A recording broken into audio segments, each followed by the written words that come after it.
இன்னொரு எக்ஸ்க்ளூசிவ் விஷயம் சொல்கிறேன். எனக்கு நேற்று வந்து ஒரு மெயின் ஸ்ட்ரீம் மீடியாவில் ஒரு மக்களரங்கம் நிகழ்ச்சி நடக்குது. அந்த மக்களரங்கம் நிகழ்ச்சி ஆவடியில் நடக்குது. அப்போ அந்த ஆவடி நிகழ்ச்சிக்கு நான் செல்கிறேன். பல்வேறு கட்சியினர் வந்திருக்காங்க. திமுகவை சார்ந்த கட்சியினர் வரல. அவங்க கட்சியினர் போல பேசக்கூடிய ஊடகவியலாளர்கள் வந்தாங்க. இந்த விஷயங்கள் நடக்குது. அங்கே நான் போய் பார்த்த ஒரு ஆச்சரியமான காட்சி என்னன்னா, முதல்ல அங்கே 100 பேர் தான் ஒரு கெப்பாசிட்டி இருக்குது. அதில் முதல்ல ஒரு 50 பேர் வந்து பார்த்தீங்கன்னா எல்லா திமுக தொண்டு போட்டு உட்காந்துருக்காங்க. முதல் வரிசையில் உட்காந்துருக்காங்க. ஆனால் முதல்ல தொண்டர்கள் அப்படின்னு தான் நினச்சேன். நான் பேச என்னை பேசவே விடல. அவ்வளோ கூப்பாடு, அவ்வளோ மிரட்டல்கள் எனக்கு.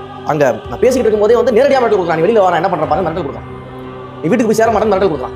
அப்புறம் எங்களுடைய மாவட்ட நிர்வாகிகள், எங்களுடைய மாவட்ட செயலாளர் திரு தென்றல் மணிகண்டன் அவர்களுடைய தலைமையில் அங்கே நம்முடைய பேச்சை கேட்பதற்காக தோழர்கள்லாம் வந்திருக்கும்போது, அப்போ வந்து அந்த விழா முடிஞ்ச உடனே அவங்க சொல்கிறாங்க, அந்த நிகழ்வு முடிஞ்ச உடனே என்ன வந்திருந்தவங்களை வந்து உங்களை பார்த்து கை நீட்டி பேசுறது, இந்த மிரட்டலாம் யார் தெரியுமானே, அவங்கெல்லாம் வந்து இங்கே இருக்கக்கூடிய கவுன்சிலர்ஸ், கிட்டத்தட்ட ஒரு 6 கவுன்சிலர், ஒரு 5 பகுதி செயலாளர்னு சொல்லிட்டு திமுக சார்பாக பேசக்கூடிய ஊடகவியலாளருக்கு ஆதரவாக வந்து உட்காந்துருக்காங்க. கவுன்சிலருக்கு அங்கே மக்கள் பணி செய்யக்கூடிய வேலை இல்லை போல. இங்கே எஸ்ஆர் ஃபார்மில் அவ்வளோ பிரச்சனை நடந்துட்டு இருக்கு. அதை மீட்டெடுக்கக்கூடிய வேலைகள் கிடையாது அந்த நிர்வாகிகளுக்கு, அந்த பகுதி செயலாளர்கள்லாம். அங்கே வந்து நான் பேசுவதை எதிர்க்கணும்னு வந்து உட்காந்துருக்கேன். அப்போ இந்த அளவுக்கு இன்றைக்கு ஒரு சாதாரண தொண்டனான என்னையே பார்த்து இன்னைக்கு திமுக கட்சி இவ்வளோ பயப்படுறா. அப்போ என் தலைவரை பார்த்து எந்த அளவுக்கு பயந்துருக்காங்கன்னு பாருங்க. ஏன் பயப்படுறீங்க? புதுசாக வந்த கட்சி தானே, ஜெயிக்காத கட்சி தானே, உங்களுடைய பார்வையில் நாங்கள் தான் ஒன்றுமே இல்லையே, அப்புறம் ஏங்க நீங்கள் பயப்படுறீங்க? எதுக்கு இவ்வளோ வேலை செய்றீங்க? அப்போ உங்களுக்கு தெரியும் இந்த கட்சி மிகப்பெரிய ஒரு ஆளுமையாக உருவாயிட்டு இருக்கு. தலைவர் ஒரு மிகப்பெரிய ஆளுமையாக உருவாயிட்டு இருக்காரு.